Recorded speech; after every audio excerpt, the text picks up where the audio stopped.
आप राष्ट्र के नाम संदेश सुना करते थे। जब किसी को लगे कि सेठ देश को अपनी जेब में रखने लगा है, तब राष्ट्र के नाम संदेश सुनना बंद कर दीजिए, सेठ के नाम संदेश सुनाना शुरू कर दीजिए।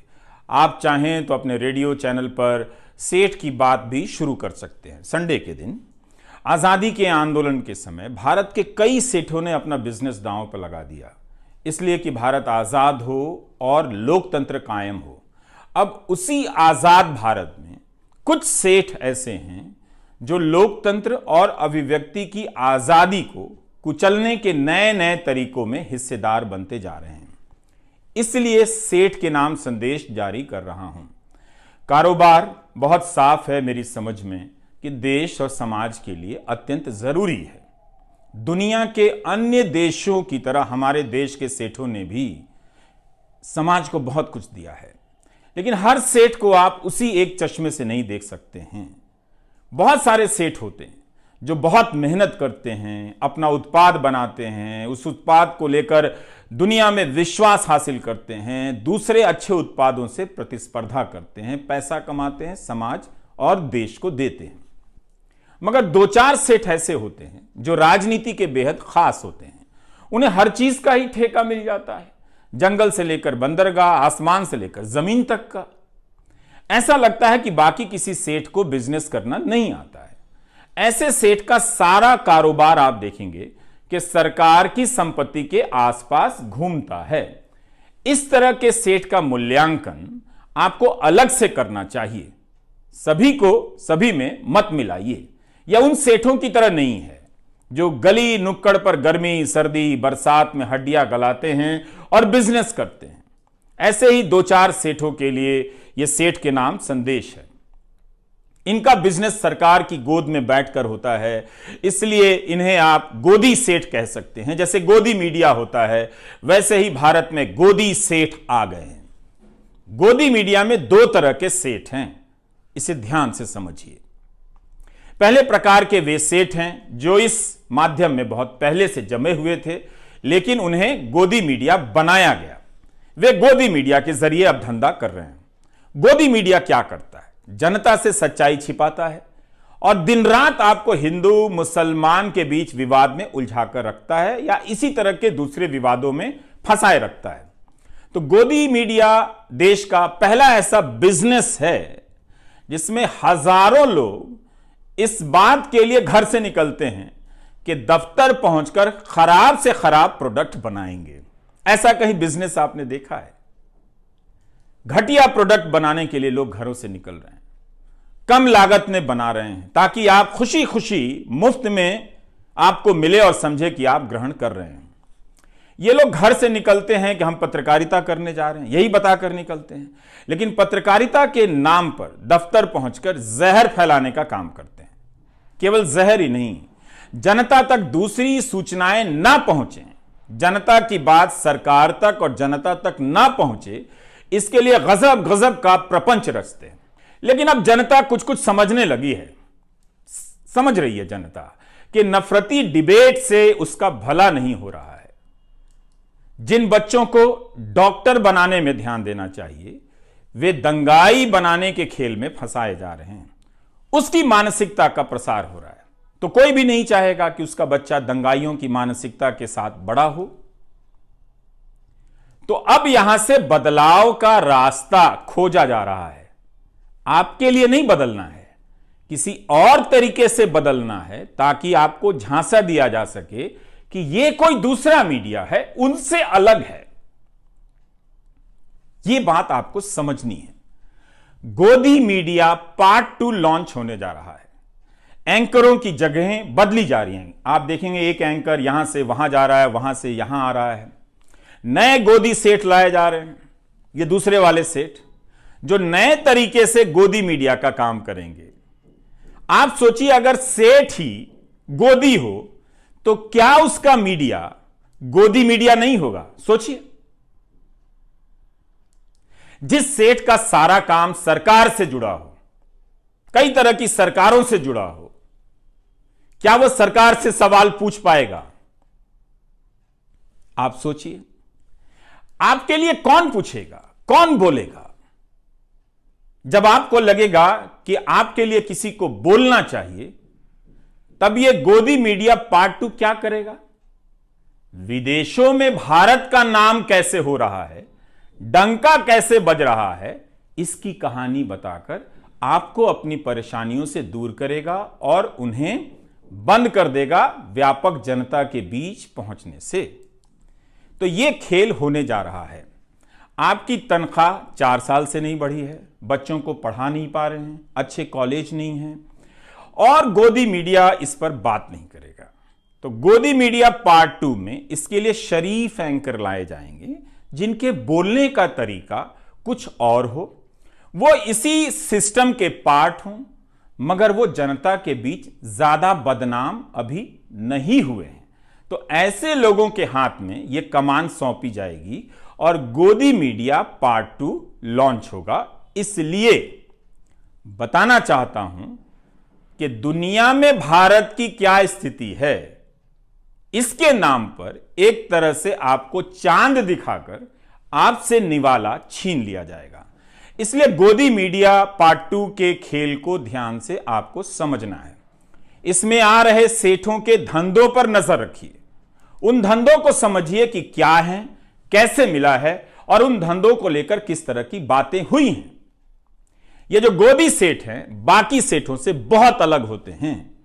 बाकी सेठ भी जानते हैं कि 2-4 गोदी सेठ हैं, उनकी ताकत बहुत बड़ी है, वो जो चाहें कर सकते हैं, हर चीज खरीद सकते हैं। उनसे बचकर या उनकी छोड़ी हुई जगहों पर अपना धंधा चुपचाप कर रहे हैं, बोल नहीं पाते हैं। पहले से अच्छा और सस्ता देने के नाम पर आपको ठगा जा रहा है। यह वीडियो लंबा होने जा रहा है, इसलिए गुजारिश है कि आप सुनने का तरीका अब बदल लीजिए, ठहर कर सुनिए और क्या कहा गया है उसे बार बार सोचिए, बार बार इस वीडियो को देखिए। तो इसी संदर्भ में आपको एक किस्सा बताना चाहता हूं। यह किस्सा है जर्मनी का। हिटलर को आइडिया आया कि 50 में से केवल एक ही जर्मन के पास कार है। तो वो आइडिया लेकर आता है कि सभी जर्मन के पास एक कार होनी चाहिए। आप खेल देखिए, किसी की जरूरत में कार शामिल नहीं है, मगर वो सपना बेचता है सबको कार के लिए, और सबको लगता है कि हां, हमारे पास कार नहीं थी, हम तो अभी तक गर्व कर ही नहीं पा रहे थे, जब कार आ जाएगी तब हम गर्व करेंगे। तो इस किस्से को आपको खास संदर्भ के लिए बताना चाहता हूं। इन दिनों आप देखेंगे कि कार की जगह मुफ्त में मोबाइल डेटा बांटा जाता है और कई चीजें बांटी जाती हैं, जिससे आपको फायदा भी होता है। लेकिन सोचिए कि एक सस्ती चीज देकर बाकी कितनी चीजें, बेशकीमती चीजें आपसे ली जा रही हैं। इसका हिसाब करेंगे तब आपको खेल समझ आने लगेगा। तो मई 1937 में नाजी पार्टी की मजदूर इकाई एक कोऑपरेटिव बनाती है, फोक्सवैगन के नाम से फर्डिनेंड पोर्श को ले आती है, जो अमीरों की कार तब बनाया करते थे। बहुत ऑटोमोबाइल इंजीनियर थे उस समय के, बहुत ही लोकप्रिय ऑटोमोबाइल इंजीनियर थे फर्डिनेंड पोर्श। अब वो गरीबों के लिए, आम लोगों के लिए सस्ती कार की डिजाइन करने लग जाते हैं।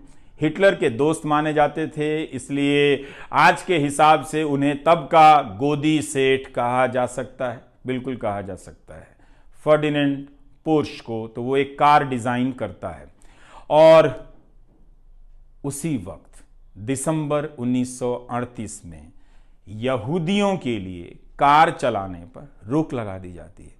एक तरफ जनता सस्ती कार मिलने के सपने में खोई हुई है, दूसरी तरफ उसी जनता के एक बड़े हिस्से के कार चलाने पर रोक लगाई जाती है और उसे गैस चैम्बर में भेजा जाने लगता है। अब आप समझ रहे हैं, कुछ कुछ सोचिएगा। तो इसलिए कहा जाता है, जो लोग कहते हैं कि तकनीकी सभी के लिए समान अवसर लेकर आती है, यह बात पूरी तरह से ठीक नहीं है। अंतिम और सबसे बड़ा फायदा किसे होता है, ये हम इतनी आसानी से नहीं समझ सकते हैं। एक किस्सा और है, सभी कार खरीद सकें, इसलिए उस समय हिटलर की पार्टी ने एक बचत योजना बनाई, जिसमें 3 लाख से अधिक लोगों ने अपनी पूंजी लगा दी। लेकिन तब तक द्वितीय विश्व युद्ध शुरू हो गया और हंगामा मच गया कि देश के लिए कुछ करना है, और वो कंपनी जो है वो कार की जगह सैनिक साजो सामान बनाने लग जाती है। 3 लाख लोगों को कार नहीं मिलती है, उनकी पूंजी डूब जाती है। उस कंपनी में एक कामगार था जिसने बाद में अपना एक अनुभव बताया। 15,000 लोग बंधुआ मजदूरी करते थे। 350 लोग इसलिए मर गए कि उनके इलाज की कोई व्यवस्था नहीं की गई, यानी इंसान की वहां कोई कीमत नहीं थी। तो उस व्यक्ति ने क्या कहा? उसने कहा कि उसे कारखाने में ही समझ में आया कि वह एक गुलाम है। उस प्लांट में काम करते हुए उसने महसूस किया कि वह केवल एक सामान है, वस्तु है, व्यक्ति नहीं है जो केवल काम और काम कर सकता है किसी के इशारे पर। इसी समय गुलाम भारत के सेठ क्या कर रहे थे? उस इतिहास में जाएंगे तो आप सेठों पर गर्व करेंगे। बल्कि आज भी भारत के लाखों व्यापारी आज़ादी के आंदोलन में उस समय के सेठों की भूमिका पर गर्व करते हैं। ऐसी विरासत देकर गए हैं वो। हम सभी को करना चाहिए। हम केवल चंद बड़े सेठों के नाम जानते हैं जो मैं बताऊंगा, लेकिन उस वक्त देश भर के अनगिनत सेठों ने, कारोबारियों ने अपना बिजनेस दांव पर लगा दिया कि भारत आज़ाद हो, लोकतंत्र कायम हो। जमनालाल बजाज, वाडीलाल लल्लू भाई मेहता, सैमुअल एरन, लाला शंकर लाल भी सेठ ही थे। ब्रिटिश हुकूमत से लोहा ले लिया, सीधे कांग्रेस में शामिल हो गए जो उस वक्त आज़ादी के आंदोलन का नेतृत्व कर रही थी। जीडी बिरला, अंबालाल साराभाई, वाईचंद, हीराचंद जैसे सेठ कांग्रेस में शामिल नहीं हुए, ऐसे भी लोग थे, मगर बाहर से आंदोलन का समर्थन करते रहे। इनमें से कोई भी सामान्य सेठ नहीं था। हमारे हीरो हैं ये लोग, हमारी आज़ादी की लड़ाई की विरासत हैं। इन्हें भी छापा पड़ने और बिजनेस डूब जाने का डर रहा होगा, मगर ये उस डर से उस वक्त बाहर आ गए। इन सब सेठों के योगदान को आप ध्यान से देखिए, पता चलेगा कि कईयों ने अपनी दुकान जलाकर आज़ादी के आंदोलन को सींचा है। आज भी ऐसे कई सेठ हैं जो भारत को इन्हीं सपनों के साथ देखना चाहते हैं, आज भी, मगर वे डर गए हैं, डरा दिए गए हैं, इसलिए अब नहीं बोलते हैं। आपको याद है एक बार राहुल बजाज ने अमित शाह से एक सवाल पूछ लिया, कितना हंगामा मच गया था, बड़ी खबर बन गई थी, क्योंकि अब पब्लिक में आपके सेठ सरकार से सवाल नहीं करते हैं। एक समय था जब काफी बोला करते थे, इसलिए मुझे लगा कि सेठ के नाम संदेश जारी करना जरूरी है। तो आजादी के समय के सेठ बिजनेस तो कर रहे थे, मगर यह भी देख रहे थे कि जनता के साथ अन्याय हो रहा है। उन्होंने आजादी की लड़ाई में हाथ और धन दोनों बटा दिए। बेंगलुरु के हाजी उस्मान सेठ ने तो अपनी सारी पूंजी गांधी के आंदोलन को दे दी, आयात किया हुआ सारा सामान जला दिया। बाद में हाजी उस्मान की मौत किराए के मकान में हुई, लेकिन जब उनकी मैयत निकली तो इतने लोग शामिल हुए कि 5 किलोमीटर की लाइन बन गई। यह था सेठों के प्रति सम्मान, उनका आदर और उनका योगदान। तो जिस समय हिटलर की जर्मनी में सेठ उसके साथ मिलकर अपनी ही जनता को जला रहे थे, भारत में, गांधी के भारत में, सेठ अपना बिजनेस जलाकर लोगों के अंधेरे घरों में दिया जला रहे थे। है ना उनका शानदार इतिहास। मीडिया को सेठ ही चलाते हैं। हर दौर में सेठ, मीडिया और सरकार की भूमिका और रिश्ते बदलते हैं। हर समय नई नजर से इन तीनों को देखने की जरूरत है। जब सारा मीडिया 2-4 सेठों के हाथ में चला जाएगा, तब अभिव्यक्ति का मैदान छोटा हो जाएगा। कई लोग इस खेल की तुलना हर तरह के सेठ से करते हैं, मगर यह खेल इतना सरल नहीं है। पिछले 8 साल में कई नए मीडिया संस्थान आए, जैसे caravan, wire, news laundry, scroll, article 14।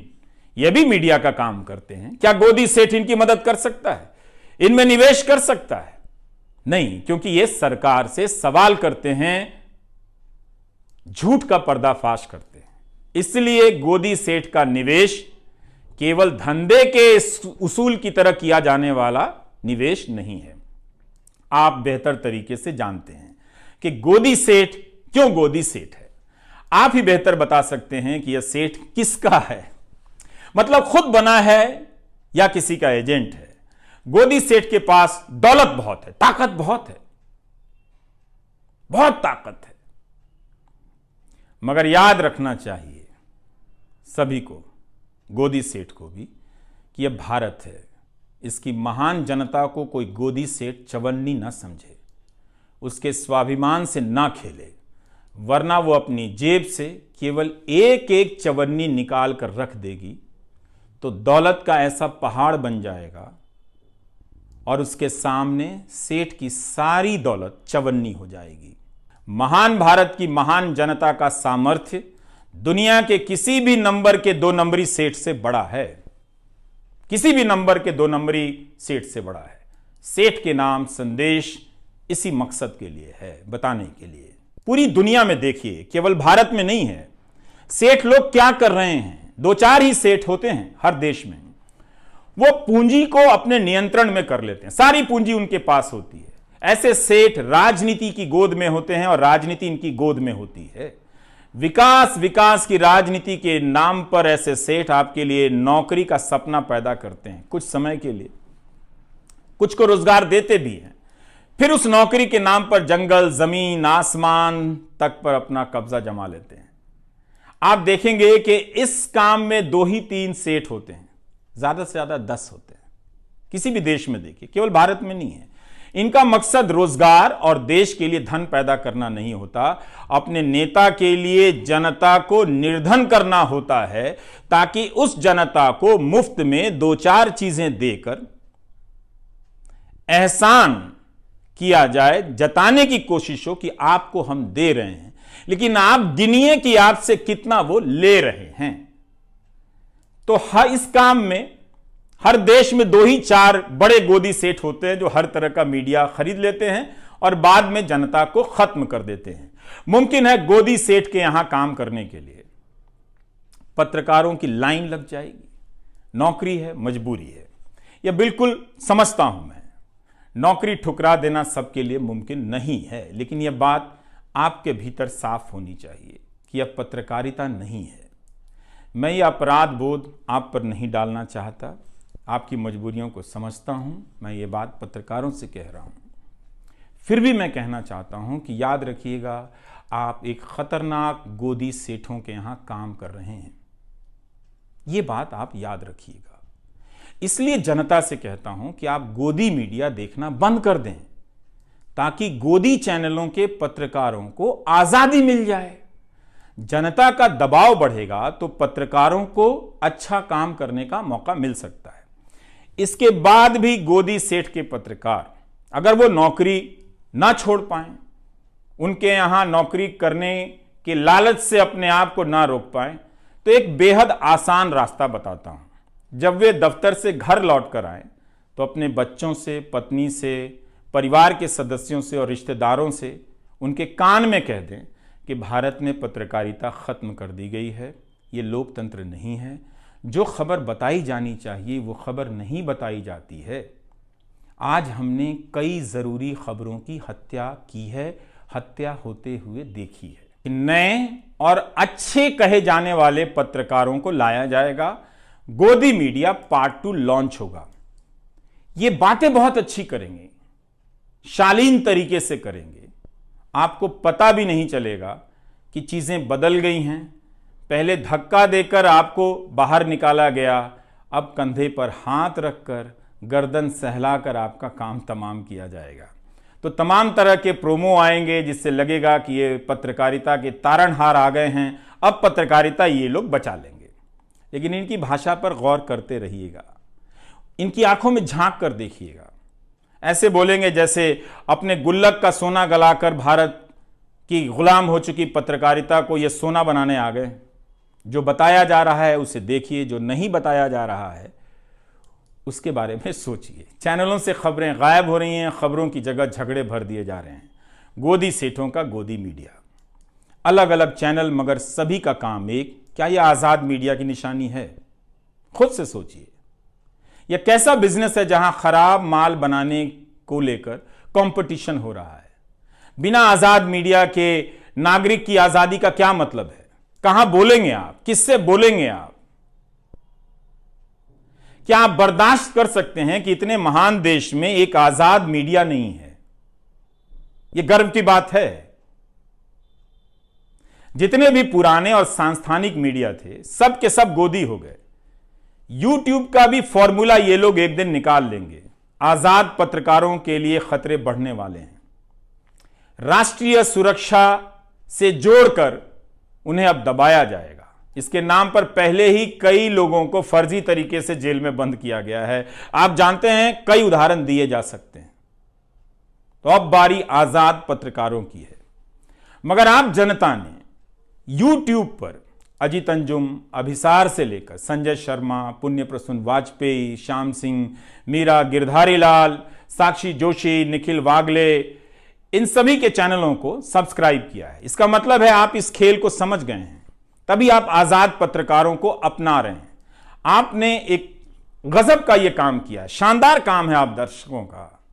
कई नाम है जो यहां पर इस वक्त छूट रहे हैं, मगर उन सभी का साथ देकर आप लोगों ने इतिहास के इस मोड़ पर बेहद शानदार काम किया है। आपने गोदी मीडिया छोड़ दिया है। तो इस गोदी सेठ से आग्रह है कि वह उन सेठों की तरफ देखे जिन्होंने देश को आजाद कराने में अपनी भूमिका निभाई। ऐसा सेठ ना बने कि उन सेठों के बनाए लोकतंत्र को कुचलने का आरोप गोदी सेठ पर आ जाए, लग जाए। इसलिए हमें लगा कि आपके बीच आकर सेठ के नाम संदेश पढ़ना चाहिए। गोदी सेठ को बताना बहुत जरूरी है कि वो बिजनेस करे, खूब बिजनेस करे, मगर इस लोकतंत्र का बिजनेस ना करे, सूचनाओं का धंधा ना करे। ये याद रखे, गोदी सेठ अपनी दौलत से इस देश की शान को चमकाए, कोई हर्ज नहीं है, मगर उसकी शान से खिलवाड़ ना करे। जनता देख रही है। एक छोटा सा किस्सा और, आप बजट के समय फिक्की नाम की संस्था के बारे में सुनते होंगे। यह उद्योगों की बहुत बड़ी संस्था है। इसका गठन 1927 में हुआ था। जीडी बिरला और पुरुषोत्तम दास ठाकुरदास ने किया। मकसद था कि जो भारतीय व्यापारी हैं उनके हितों की बात अंग्रेजों की सरकार से की जाए। पर देखिए इस बात को कि कैसे वो अपनी बात करने गए थे अंग्रेजों से, लेकिन समझने लगे देश की बात। जैसे जैसे वे अंग्रेजों के करीब गए, बात करने लगे, उन्हें दिखने लगा कि कैसे अंग्रेजों ने भारत की संपत्ति को लूट लिया है, कैसी कैसी नीतियां बनाई हैं। इन नीतियों की वजह से भारत के कारोबारी पनप नहीं पा रहे हैं। फिक्की से जुड़े बिजनेसमैन समझ गए कि उन्हें राजनीतिक कदम उठाने पड़ेंगे। 1928 में पुरुषोत्तम दास ने कहा कि हम अब और राजनीति से अलग नहीं रह सकते हैं, हमें आजादी की लड़ाई का हिस्सा होना पड़ेगा। यह हमारे व्यापारी वर्ग का शानदार इतिहास है। एक छोटा सा किस्सा और, 1937 में कांग्रेस ने कई प्रांतों में सरकार बनाई। इसी से जुड़ा जीडी बिरला का एक प्रसंग है। तब जीडी बिरला ने अंग्रेजी हुकूमत के अधिकारियों से कहा था कि कांग्रेस केवल संविधान के हिसाब से काम करने नहीं आ रही है, बल्कि आजादी के लक्ष्य को आगे बढ़ाने के लिए सरकार में आ रही है। अगर सरकार संवैधानिक सुधार नहीं करती है तो भारत सीधी कार्रवाई के लिए मजबूर हो जाएगा, यानी आजादी के आंदोलन के लिए। इसका मतलब तो यही था कि जनता अहिंसक रूप से सरकार की बात मानने से इनकार कर देगी, सिविल नाफरमानी कर देगी। यह हमारा इतिहास है। वक्त फिल्म में एक चिनॉय सेठ हुआ करता था, लेकिन अब वो गोदी सेठ में बदल गया है। इसलिए आज का वीडियो बनाना पड़ा, बताने के लिए कि गोदी सेठ भारत की जनता को चवन्नी ना समझे। मीडिया और पत्रकार बिक सकते हैं, लेकिन जनता को कोई नहीं खरीद सकता। क्या दिन थे जब हमारे सेठ अंग्रेजी हुकूमत पर दबाव डालते थे कि जनता का दमन मत कीजिए, कांग्रेस और प्रेस से बैन हटा दीजिए, मगर अपने बिजनेस को इसके लिए उन्होंने खतरे में डाल दिया। मगर आज हम कहाँ पहुँच रहे हैं, यही याद दिलाने के लिए था सेठ के नाम संदेश। गोदी चैनल देखना बंद कर दीजिए। बिना मेहनत के, बिना समय लगाए, बिना किसी खर्चे के आप अपने प्यारे देश के लिए इससे ज़्यादा कुछ नहीं कर सकते, इससे बेहतर कुछ नहीं कर सकते। नमस्कार।